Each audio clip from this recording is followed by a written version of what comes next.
José Luis Esper, gracias por estar con nosotros. ¿Qué tal? ¿Cómo les va? Buenas noches. No compremos buzones, dijo Juan Carlos de Pablo, ¿viste? Porque todos decían, en el segundo semestre viene la felicidad económica. La están corriendo los tiempos. ¿Qué es lo que está pasando? Hay desaciertos, se equivocaron. Yo creo que en el segundo semestre la buena noticia muy probablemente sea la baja de la inflación. Yo creo que el segundo semestre va a tener una tasa de inflación más baja que el primer semestre. Y de manera sensible, te diría.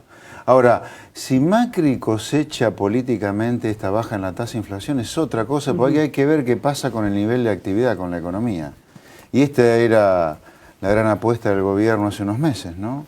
Va a ser que así el segundo semestre iba a mostrar una mejora en la actividad económica. Y yo ahí tengo grandes interrogantes, porque hasta ahora no hay elementos objetivos para pensar que la economía repunta en el segundo semestre. Yo diría, con que la economía deje de caer, porque hoy está cayendo la economía, y eso es importante recordarlo. La economía ya está en recesión. Empezó a caer la economía a fin del tercer trimestre del año pasado, y si estamos a fin de mayo, ya con últimos datos, estamos hablando de que llevamos cerca de 8 meses con la economía en caída, lo cual indica que estamos en recesión. Así que lo que primero hay que analizar antes de andar hablando de recuperaciones económicas es si la recesión va a parar o no. Me parece que nos hemos apresurado mucho. ¿Va a parar o no va a parar la recesión? Yo tengo mis dudas, ¿Vos crees que se puede profundizar? No. Vos me preguntaste si va a parar o no. ¿Va a parar? No sé, no lo sé. Profundizar no creo que caiga, que acelere la caída de la actividad económica, pero puede seguir cayendo un poco más la actividad económica. Yo te diría, me pondría contento si deja de caer, porque acá hay errores de todo tipo que ha cometido el gobierno y la sociedad como un conjunto. A ver, a fin del año pasado, sea por el motivo que sea, en parte por méritos del gobierno de Macri, Argentina evitó la quinta crisis o el quinto incendio en poco más de 40 años, luego del Rodrigazo a mediados de los 70, Martínez de Oz a principios de los 80, la crisis del Austral a fines de los 80 y la crisis de la convertibilidad a fines de los 90. El propio Macri dice, estuvimos a punto de volar por los aires. Entonces, si estuvimos a punto de volar por los aires hace 5 meses, es ridículo pensar que la economía ya va a empezar a crecer en el 6º mes. Yo diría, con que deje de caer, pero estaría muy contento, te diría. Y sobre eso debería haber hecho campaña en estos últimos meses el gobierno, en lugar de andar prometiendo que ya salía el sol, cuando hace 5 meses ellos mismos reconocen, o sea, el gobierno, que estuvimos a punto de volar por los aires. Ahora, hay muchos que ya empiezan a decir que el dólar está atrasado, lo cual genera un problema, ¿no?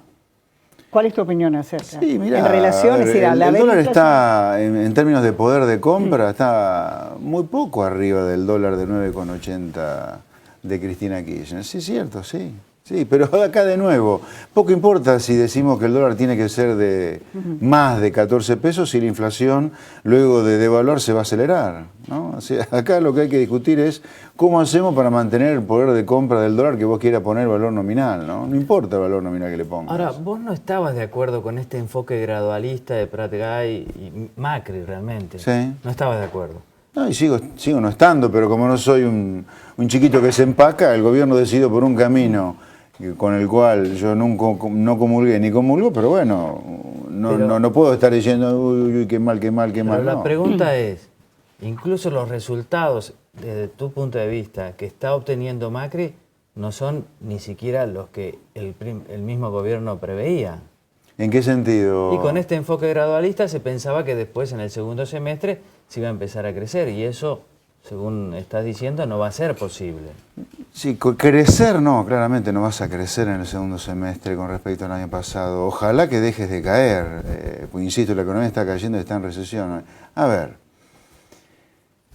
yo creo que Argentina debería hacer otra cosa. No solo pienso que el cambio no debería haber sido nunca tan tibio, tan grave, sino que debería haberse planteado otra cosa. Que hay que cambiar el objetivo societario de este país. Argentina está equivocada estratégicamente en lo que hace. O sea, Argentina está equivocada en vivir sustituyendo importaciones y vivir con un Estado que ha creado una nueva esclavitud en el siglo XXI, que es la esclavitud impositiva. Yo diría, la gran novedad del siglo XXI es que el mundo ha parido una sociedad con esclavos con esclavos impositivos, que somos todos los que estamos en blanco.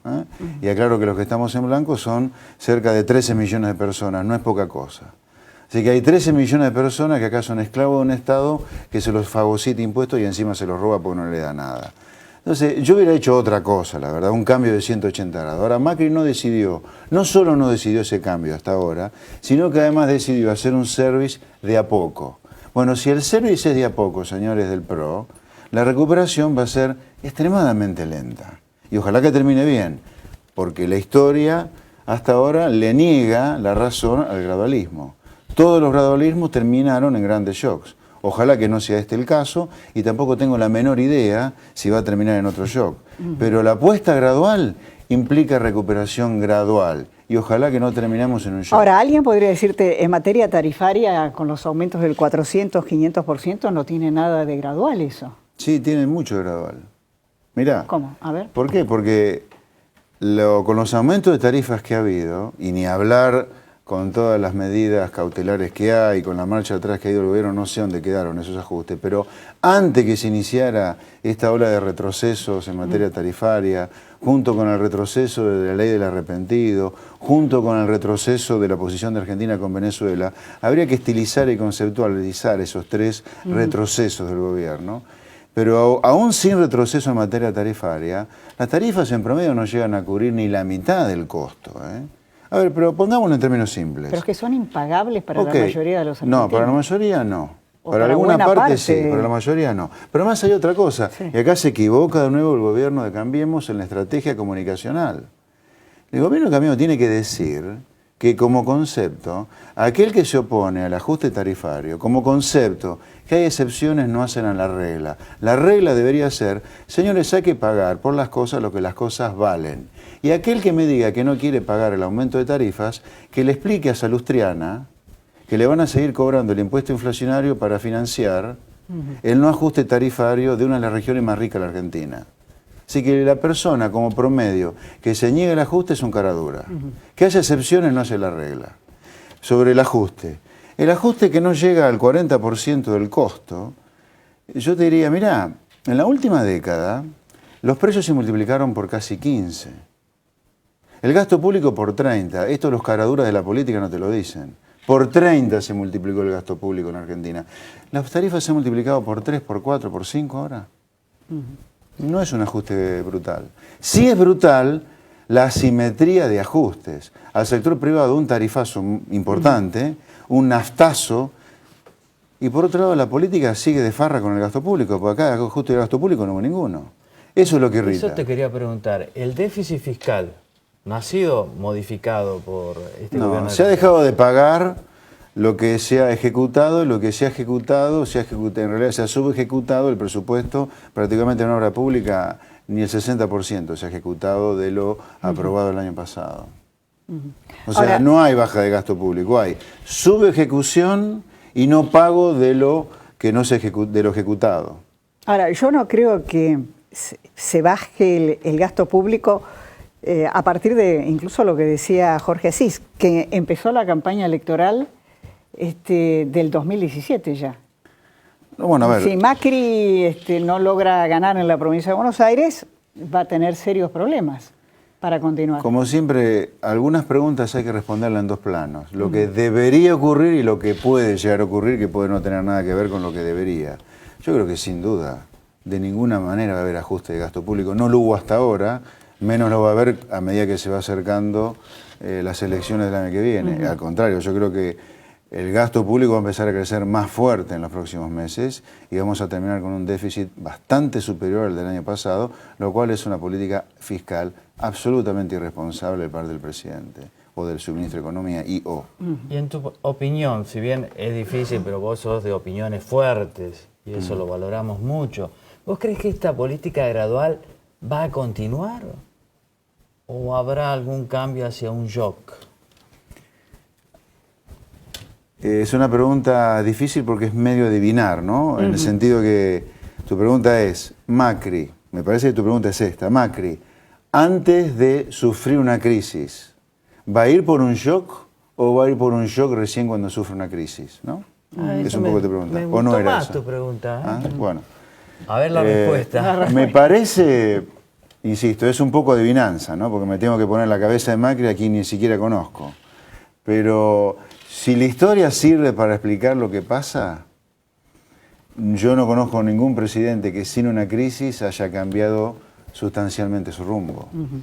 O sea que el cambio solo después de la crisis. O de una crisis o de una situación compleja, crisis o una dificultad. Me parece que no creo que ya estando cada vez más cerca de las elecciones del año que viene, Macri vaya a pegar un volantazo y decir, señores, yo vengo diciendo hace rato que hay 1,5 millones de empleados públicos de más que me dejó el kirchnerismo para disimular el desempleo y hasta ahora me vengo burlando de los que pagan impuestos porque el 1,5 millones de empleados públicos siguen ahí y yo le estoy cobrando impuestos para financiar ese carísimo subsidio de desempleo, ya no es más. Pero es que políticamente no podés echar a 1 millón de personas, ni política ni socialmente. Ok, no lo hagamos. Vamos a ver lo que pasa. Bueno, ¿qué opinas del blanqueo? La última pregunta. ¿Puede funcionar? Se habla de 20.000 millones, bueno, 25.000 el blanqueo millones. es una inmoralidad siempre, ¿no? Esta vez el atenuante es que Argentina firmó un acuerdo con 100 países más en el 2014, por el cual a partir del 1 de enero de 2018 va a comenzar a haber un intercambio automático de información entre los sistemas bancarios de esos 101 países que firmaron el acuerdo. 2018. 2018. A lo mejor se posterga porque las bases de datos que hay que armar entre los 101 países que han firmado el acuerdo es demasiado importante como para que se llegue al 1 de enero del 2018.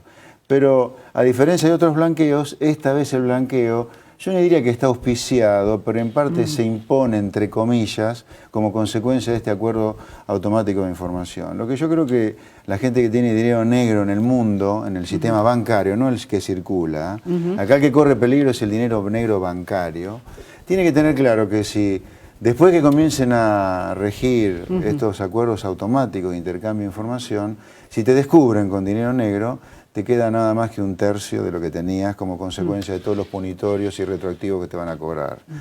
Si se va a blanquear mucho, no tengo la menor idea, eso es un terreno ya de una adivinanza absolutamente irresponsable.